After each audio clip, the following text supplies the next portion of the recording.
اللہ تعالیٰ فرماتے ہیں کہ آپ بندے میرے لیے میری زیارت کر، اور اللہ تعالیٰ کی زیارت جو ہے نا یہ طواف زیارت جو کہلاتا ہے، اللہ تعالیٰ خود اپنے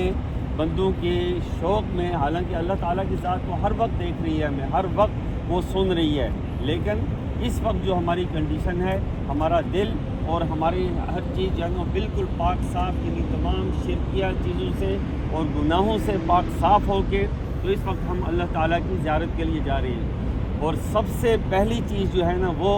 حدیث احسان بھی کہلاتی ہے، حدیث جبریل بھی کہلاتی ہے، لمبی حدیث ہے، میں پھر بعد میں کسی وقت آپ کو تفصیل سے عرض کروں گا کہ حضرت جبریل امین تشریف لائے اور آپ صلی اللہ علیہ وسلم کے سامنے دو زانو ہو کر بیٹھے کہ آپ صلی اللہ علیہ وسلم کے گھٹنے مبارک حضرت جبریل امین کے گھٹنوں کے ساتھ مل رہے تھے۔ وہاں پہ 3-4 سوالات کیے۔ حضرت جبریل امین نے پہلا سوال کیا کہ یا رسول اللہ اسلام کیا ہے؟ تو آپ صلی اللہ علیہ وسلم نے فرمایا کہ اسلام جو ہے نا وہ 5 چیزوں کا نام ہے۔ ایک شہادت دینا کہ اللہ کے سوا کوئی عبادت کے لائق نہیں، نماز قائم کرنا، اور پھر اس کے بعد زکوٰۃ دینا، اور پھر روزہ رکھنا، اور پھر حج بیت اللہ کرنا۔ یہ 5 بنیادی ارکان ہیں اسلام کے، اسلام سکھایا۔ پھر فرمایا کہ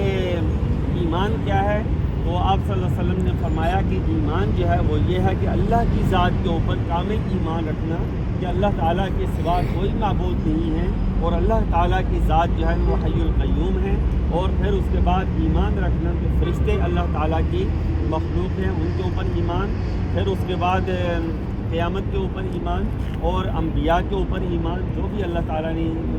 نازل کیے، اور پھر اس کے بعد جو ان کے اوپر کتابیں نازل کی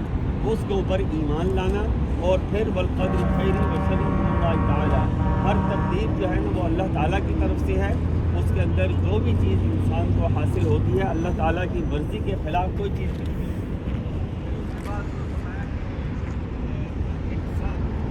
احسان کیا ہے؟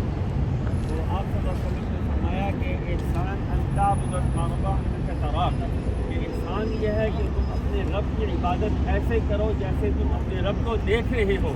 یہ سب سے اعلیٰ درجے کا ایمان ہے۔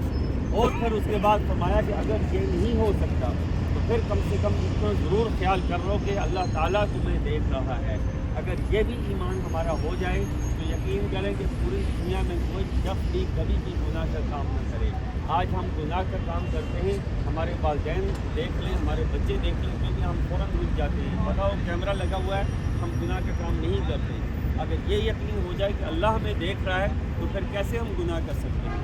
اور پھر اس کے بعد اسی کی تفسیر میں جو بتانے کا میرا مقصد تھا وہ یہ تھا کہ اللہ کا دیدار جو ہے نا وہ کیسے ہم کر سکتے ہیں۔ وہ اس درجے تک تو نہیں پہنچ سکتے، لیکن کم سے کم اتنا ضرور کر سکتے ہیں کہ ہم یہ یقین کریں کہ اللہ تعالیٰ کی ذات ہمیں دیکھ رہی ہے، اور اتنی بڑی وہ ذات ہے کہ جس کو فرشتے بھی نہیں دیکھ سکتے، انبیاء بھی نہیں دیکھ سکتے، سوائے آپ صلی اللہ علیہ وسلم